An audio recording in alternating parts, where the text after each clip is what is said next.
And yet again, we see another example that getting involved in a domestic, I mean, as a police officer, you're gonna have to do that, but it is bad news.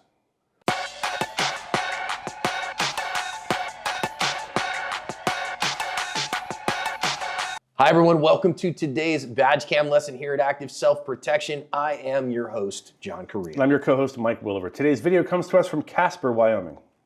Mr. Target is the sponsor of today's video. If you're looking for excellently engineered steel targets that will withstand thousands and thousands of pistol, rifle, or shotgun rounds, Mr. Target is my go-to resource.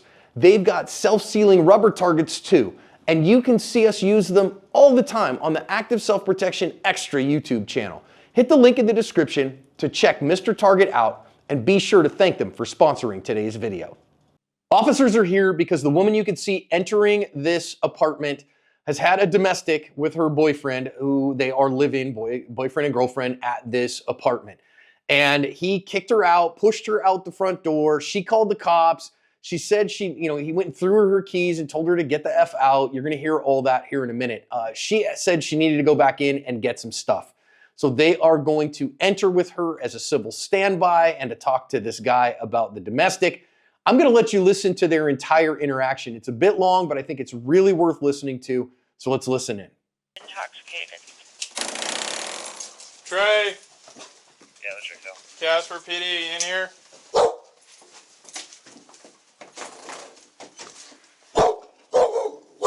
What is that? Looks like blood. I don't know if it's from me or not. I don't think so. It might be from him.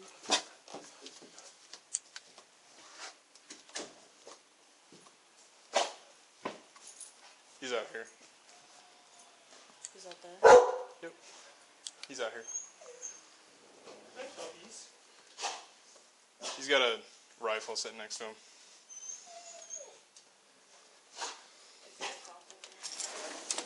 What's going on? Yeah, well, she was safe. I'm also part of the lease owner.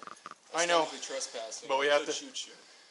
No, you couldn't. I don't care. Death by cop doesn't sound too bad. But what do you want? What happened? I told her to get the fuck out. Okay. And so I pushed her the fuck out. She wouldn't fucking leave. Okay. Can you step in here? No. Can you step in here away from the rifle so that we can talk? Go ahead. It's behind me. What do you want? Yeah, like 3 steps behind you. Yeah. From law enforcement. Okay. That's plenty of time for you to already So- don't She fucking just shoot me wants before to know how she can We get came back in to here. Motel 6. And she told us that she is going to, Copy. I'm listening. Calm down. that she's going to come in here and get her stuff. Mm-hmm. So we had to come in here Mhm. to make sure she was safe because she's alleging that you were pushing her and could be No, I violent with pushed her. her out that fucking door. You pushed her out the door? Yeah, 100% did. Okay, why? I'm tired of her shit. I'm tired of the bullshit. I'm tired of everything. Told her to get the fuck out. She was leaving anyways. She fucking Okay. screamed at me, so I put her out that fucking door. It's not even like she pays for this fucking place. She might be on the fucking lease, but I pay for everything. Okay, well that doesn't mean anything to I me, know it but she doesn't lives legally. here. I don't really give a fuck either. Okay, so you pushed her like, Yeah, I Both pushed her hands out the pushed fucking her? door, Yeah. did you knock her over when you pushed her? No, she stumbled. I picked her back up, and I put her out the door. She stumbled and fell on the ground? Well, she didn't fall on the ground. I grabbed her before she fell. Okay. She stumbled after you pushed her though? She stumbled because she had lost her footing, yes. Okay. So you guys got in an argument? Anything else physical happen? No? And I saw you inspecting the door. That was long before you guys ever got here. That was when she tried to commit. I'm not saying that was from, she didn't even, said she didn't know what that was from. Oh, she did, because I punched that door before she tried to commit. That was like a month and a half ago. Okay. Okay, so describe to me what happened, what led up to you pushing her out the door. Me and her got in arguments, and I told her to get out. She was already leaving anyway. For her birthday bash, because we had the same birthday. She fucking screamed at me, and I said, I'm tired of this shit, so I pushed her out the fucking door. Okay. How hard did you push her? Not very. Not very. How many times did you push her? Probably like 3. 3 times? Probably. And Just I all in the counted. back, or? Mostly, yeah. Okay.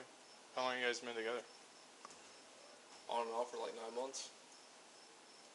Okay. How long has she been living here? We got this lease in November. Okay. So what made you decide to start? She's already leaving the house. Why would She you start? fucking screamed. Why would you start pushing her in the back? Because I wanted her to leave. She kept screaming at me. I'm done with this relationship. I don't think you understand that. No, I understand. I that. I keep think telling that's a her- great idea. And then every time I try to fucking leave her too, or something, some bullshit fucking happens. Trips me. She does fucking something. I don't need this shit. I really don't. Okay.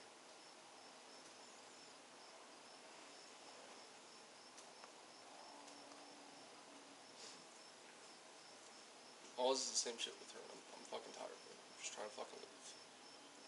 I go to work. I come home. Today, I went to work at fucking 7 a.m. Came home. It was perfectly fucking fine. She went to the fucking beach with good fucking time. Cool. I didn't want to fucking talk. She keeps asking me stupid fucking questions. I'm done tired of asking them. I told her I was fucking done with this shit. She fucking was like, cool, I'm leaving, whatever. She screamed at me. I screamed at her. She screamed at me again. I told her to get the fuck out. Okay. And then you started pushing her out the door? Yeah.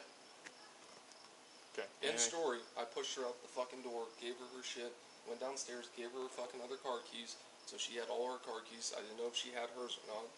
Called it good. Okay.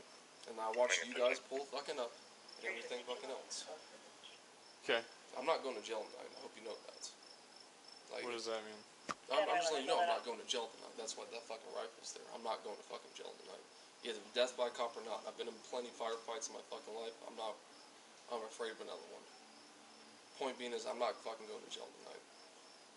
Refuse to. Take that as you will. 352 loves you. Can you just step inside here so that we can No. finish our conversation? We were talking perfectly fine. Door code is You just said you're gonna fucking shoot me. I didn't say I was going to shoot you. I said I wasn't going to jail. You can take implications. You said if as you're gonna want, go to and that's jail, what the video camera That shows you're gonna too. fucking shoot us. I didn't say you were going to shoot you. If I want to shoot you, I could have picked all three of you I off this figured fucking it out. balcony. She's looking at it. I can hit a fucking, on Ironsides, I can hit a fucking paper target from 300 fucking meters away. If I Okay. wanted to kill you guys, it would have already been fucking done. Before you walked out your fucking car. When you guys all showed up in the convoy. I didn't say I was going to shoot you. I said I'm not going to jail. Okay. Can you step inside? I'm right here. Yeah, but can you step inside, No, I'm stepping away right from here. the gun, so that we can finish the conversation? We are finishing the conversation. We are talking right now. And the gun's 3 foot up behind me. He can grab his pistol and she can grab her pistol faster than I can grab that fucking gun. So, you're not in any danger right now. If I walk backwards and grab that motherfucker, see? Look at that. Look at that. You're fine. You have your hand on your fucking pistol, you'll be fine. Calm down. Okay. So are you gonna step inside so that we can finish the Mm. conversation? No. We are talking perfectly fine right now. If she grabs her shit, she goes out the door, you guys go with her, like you just stated, then we're perfectly fine. Your life's not in danger, my life's not in danger, no one's life's in danger. I don't deal with this shit.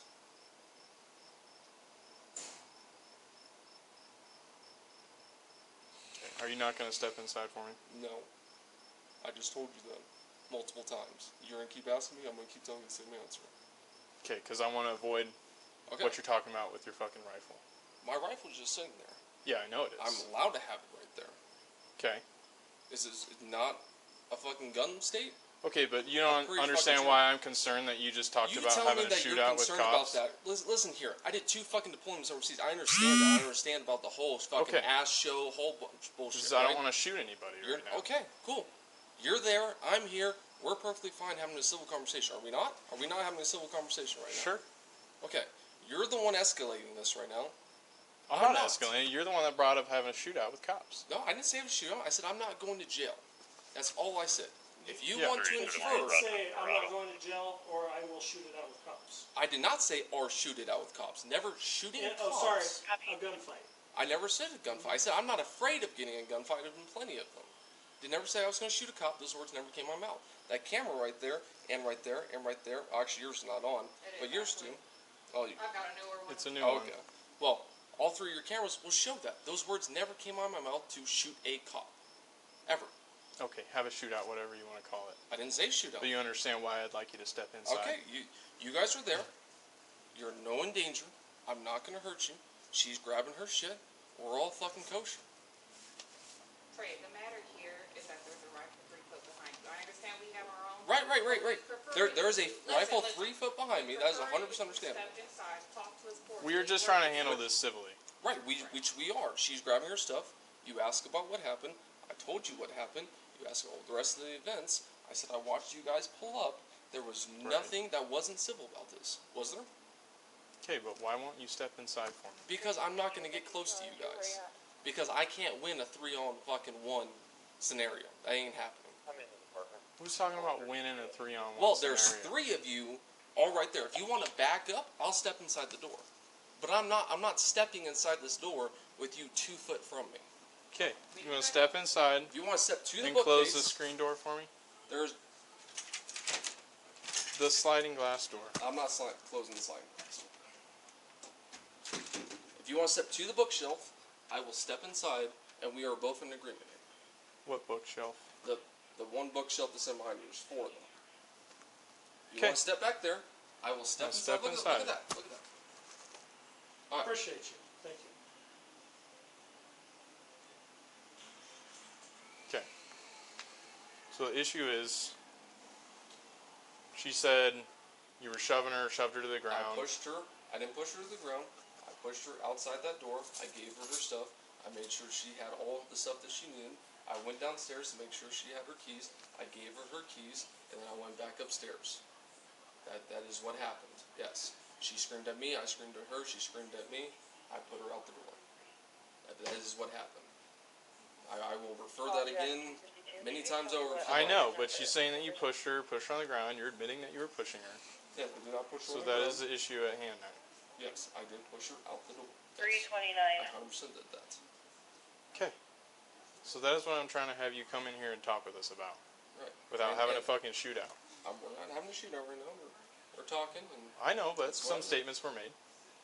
yes, I said I was not going to go to jail. Okay, otherwise you're going to have a shootout. I never said I was going to have a shootout. Again, we are getting to semantics here. I never said that. And I'm not going to put those words in my mouth whatsoever. Okay, well, something to that effect. I don't remember the exact words. Okay. Okay? Okay. So I'd like if you could work with me here I'm very much trying to. That's why I came in the door. You backed and up. step in further away from the gun. Right, which you wanted me to step inside, which I did. Did I not? Did I not? Did I not meet you halfway? You Yeah, walked you took backwards, I one came in, step forward and, which I am inside the door. yeah, with the Okay. door still open. Yes, the door is 100% still open. Okay. Can you work with me one step further and close the door? I will close it halfway. I'll give you that. I will give you that much. Okay.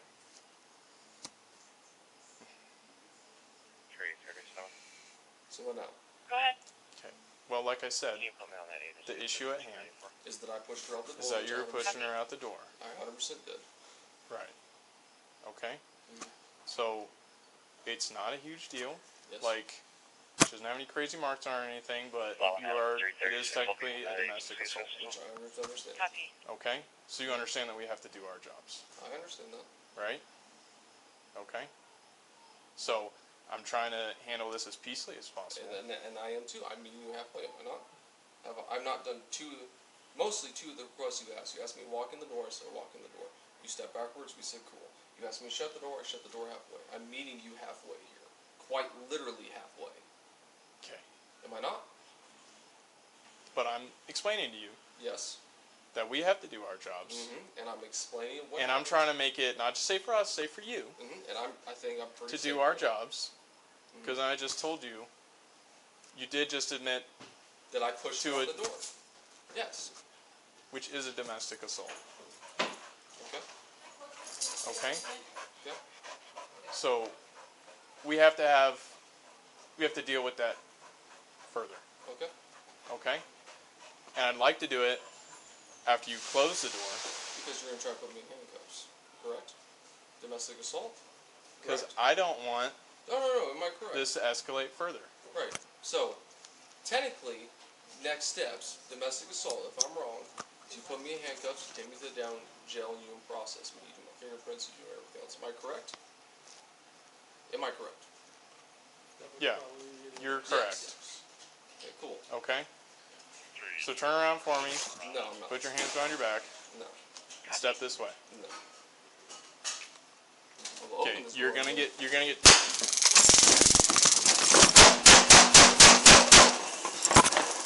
365. Shots fired. Shots fired. Copy, 202. Get that gun away from him. 365, do you know where they're coming from? It's me. I shot the suspect. No, apartment.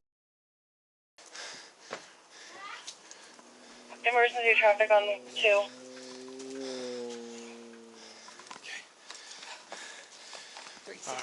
Gun medical over here. Guy turned around, decided that he was going to go for the rifle. The officer's taser was partially effective for a moment, but then he grappled back towards the rifle and the officer opened fire on him who initially had tased him. And those shots did prove fatal. The officers did everything they could as far as medical. You go watch the original, you go read the news stories I've linked in the description, but he did not make it. Oh boy, as a guy who spent 14 years in vocational pastoral ministry, you see stuff like this just at the very beginning, Mike, and you know it's going to go bad. Yeah, you could. When you sent me this video and I watched it for the first time, I was like, this is definitely not going to end well. Yeah. So Mike, this is just really, it's the kind of outcome we want to avoid if at all possible. Of course, the officers are here on a civil standby. She has a right to be in the house. She is a tenant of the house as well. So she says, I need help on a civil standby, getting my stuff. They're investigating a crime of domestic violence. So they have every right to be where they are. So the guy says, well, I can shoot you for trespassing. That's hogwash. They have the right to be there. And I think, Mike, they did a pretty darn good job of trying to talk this guy down. I don't really have any critiques of that. Yeah, this is one of those scenarios you might get in the academy that you're like, well, this will never happen. This is too black and white. This is too terrible of a scenario to find yourself in. No, this really happens, and this is evidence of it. This is a kind of a worst case scenario, frankly. There's not a lot of good answers to this. The best you can do is to draw deep from every bit of de-escalation training you've had and try to build some kind of rapport with this guy. But this guy's just not having it, right? He's not interested in being friendly or friends with the police. I almost feel like he's kind of made up his mind what he's going to do at some point. He just hasn't done it yet throughout a lot of this. One could argue this is a suicide by cop. We don't know. We'll never know. But I think the officers really did their level best. They really tried listen, you tell me if there's a rifle behind this guy, he looks very competent. I don't know if he's ex-military or not, but he certainly has that sort of bearing. This is a really crap situation to find yourself in. I think they handled themselves pretty well and did their best to bring the guy down a little bit. He just wasn't having any of it. He just wasn't. So from a perspective of negotiation, right? I think that this guy is one of the more dangerous. He is contaminated thinking. He's been drinking. You can see that. He's kind of sipping on that, whatever that is, that he had some toxicity in his system. But he is low emotion, non-compliant, and has said, I don't mind dying by cop tonight with low emotion. This is a very dangerous individual. This is the kind of guy that will pull a gun on you to get you to kill him or will go down in a blaze of glory. So the officers have to recognize that in their discussion. So I think they did a pretty good job, Mike, of trying to talk to this guy, of trying to give him some off-ramps. But remember, you can't de-escalate someone. I want us to recognize that. You cannot de-escalate somebody. They only can de-escalate themselves. Now, you can give them off-ramps, but I want to talk about maybe a couple of opportunities here, Mike. The first one is maybe asking as the officer here who's talking, hey, I need a professional crisis negotiator here. And I want her to get her stuff and saying to this guy, listen, man, we're just going to get her stuff for a minute. And then I'm going to back up a little ways so that you and I can continue to talk, just to give me a little more space and to give you a little bit more space so that we're not in this close proximity. Because maybe a professional negotiator with some additional tools might have been able to do something, not faulting this officer for anything that he said or did here. I'm just saying that sometimes as cops, listen, I've got probable cause of a crime and I have to do here and I have to make an arrest. And maybe that's his department policy, But in that case, it's maybe okay to say, man, I'm not going to follow the policy because I don't want to get in a shooting here. Yeah, because that's almost certainly what's going to happen. And I think everyone watched the video realizes this is probably not going to end well, right? So let's think outside the box a little bit. One of the things that John and I talked about in our pre-brief was, well, what if, hear me out, what if we say to her, get your stuff out the front door, go stand with the other officer out front, and we tell this guy, look, it seems like you've had a really long night, have a good one, back up to the door, walk out the door, and close it, right? And then what? Well, then I would keep eyes on the house. Hopefully you have an unmarked unit, somebody in plain clothes, you'd be out in the parking lot watching the place, see if the guy leaves. If he leaves, follow him around till you can do a safe felony stop. If he doesn't leave, I say, then go get your warrant sworn out, keep eyes on the place.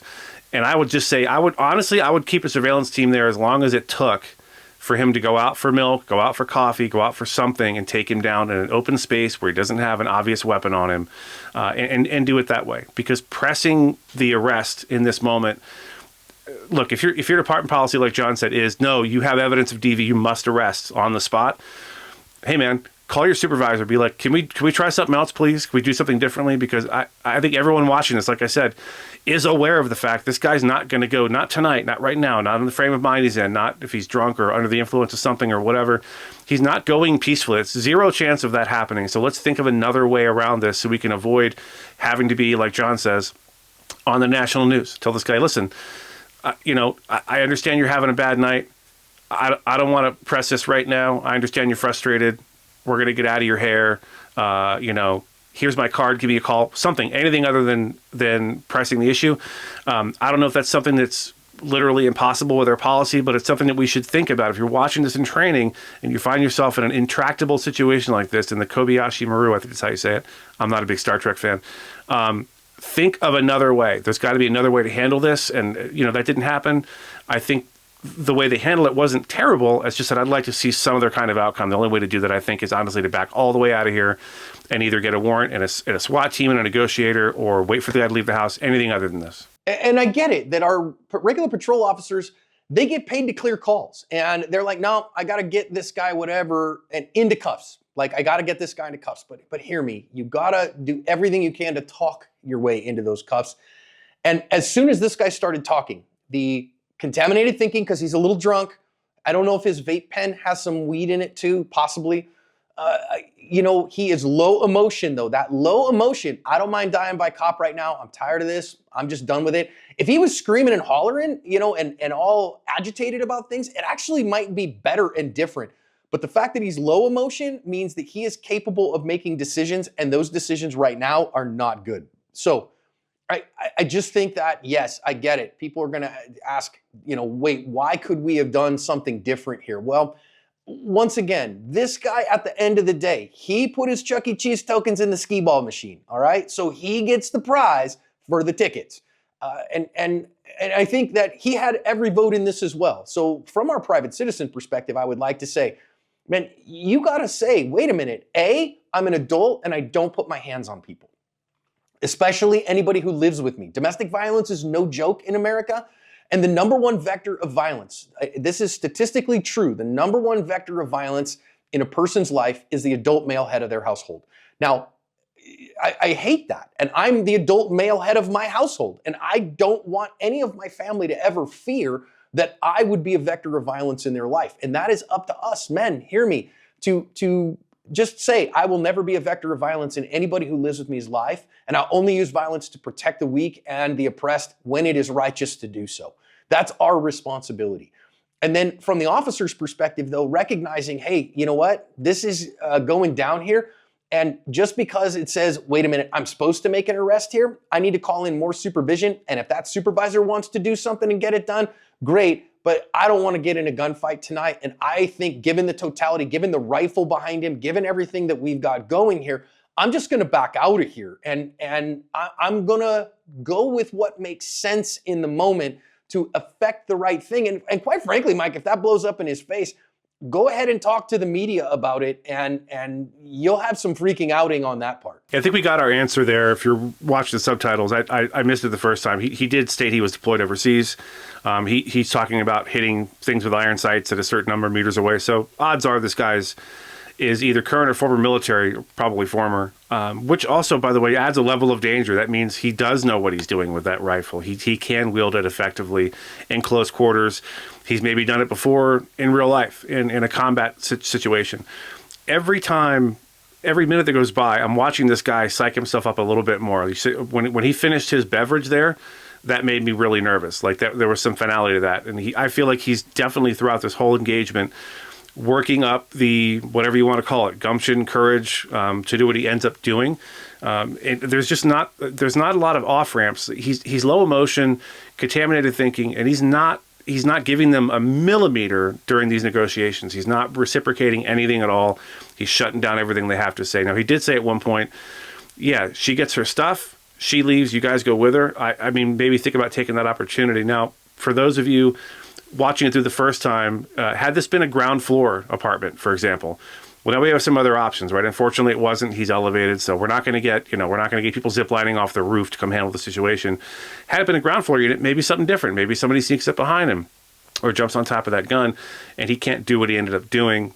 This whole thing is just from a former agent and police officer's perspective, this is really a worst case scenario. And again, the fact they got through as far as they did without it going south sooner speaks to their professionalism and their attempts to de-escalate this guy. But like John said, you can't de-escalate someone who doesn't want to be de-escalated. All you can do is give them off-ramps and opportunities to change their pattern, to change the way they're thinking, to give them an out some sort of way. And I feel like that out might have been backing out of that place and letting him sleep it off and coming back with a warrant or waiting for him to leave or whatever. That didn't happen. And I really think, so remember in these negotiation phases, right? He's trying to get him inside the door and the guy just doesn't want to do it. You have to, after making contact, so by making contact, it's establishing communication, and they've done that, that's done. Then you have to build rapport. And that building of rapport says, oh, okay, wait a minute, I have some touch points and some connections. So officers, some ways that you can do that. Number one, use your first name. Okay? Step away from I'm officer so-and-so with this department. Now, secondly is connect experiences. This guy did say, hey, I've been deployed overseas. Maybe you have. Now, like for instance, I was never in deployments like that, but I am a veteran. Hey, cool, man. My name's John. I'm a veteran as well. So I get what you've seen in some capacity, though I was in the Navy, so we didn't do some of those things like you're talking about. And again, building some rapport. Hey, I'm on your side. She can get out and then you guys can go with her. We're willing to do that tonight, man. I'm going to take a couple of steps back because I don't want you to feel like I'm threatening you. So if I take a few steps back and go back over here and stay at this place, would you come in and close the door? That'll make me feel better. And that rapport building then starts to influence behavior. And then maybe you can talk him away from that rifle far enough and to close the door that you can have that discussion where you don't end up in a shootout. That's a long shot in this case, again, with the low emotion and the non-compliance. So you got to recognize you're in a real spot. But perhaps you can build some rapport to start affecting behavior and then finally achieve the police outcome that you want. And I know it's going to go against a whole lot of what a lot of people think for us to say, hey, maybe you just back out of this one, go get your warrant, let the SWAT team, or go back the next day when he's sober and talk through that with him again. Hey, man, we got to investigate this a little bit more. So let's talk a little bit more. Or you go to talk to him the next day at work. Or on his lunch break, maybe not at work because you don't want to create a bigger conflict there with more people around. But man, I just am looking for a way out of this one, knowing how bad the outcome is. And here's the thing on this, that bad outcome was, we all saw it coming from a long way away. As soon as this guy started talking about this, you're like, oh, this is not going to end well, especially with him having the rifle. I do think that the officers here did a pretty darn good job, Mike. I really feel like they tried their best with the skills that they have. I wish that they had a little bit more rapport building. I wish that they understood that they could just back out of there and that they could think outside the box to try to solve this one differently, though I think that it was a long shot anyway we go. Yeah, I concur. And I'll say this, look, if you're watching this in training, take this opportunity, go talk to your sergeant, your lieutenant, your captain, go talk to the DA's office and say, hey, we might find ourselves in this situation. What can we do? What are our options? Being forewarned or being forearms forewarned, something like that. Oh, I messed that one up royally. The idea being that this is something you've thought through already. You've had this mental rep of watching this unfold and unfold, despite their best efforts, unfold very, very poorly. I think at the end of the day, these officers did the best they could under very trying circumstances. This is a worst case scenario call. So when you recognize that it can happen, then you can do something about it. Let's do better than this. Let's try our best. Again, I don't fault these officers. I think they were justified. The officer was justified to shoot him. I think the officer was justified to use his taser on him. He was investigating a crime. That crime of domestic violence is serious.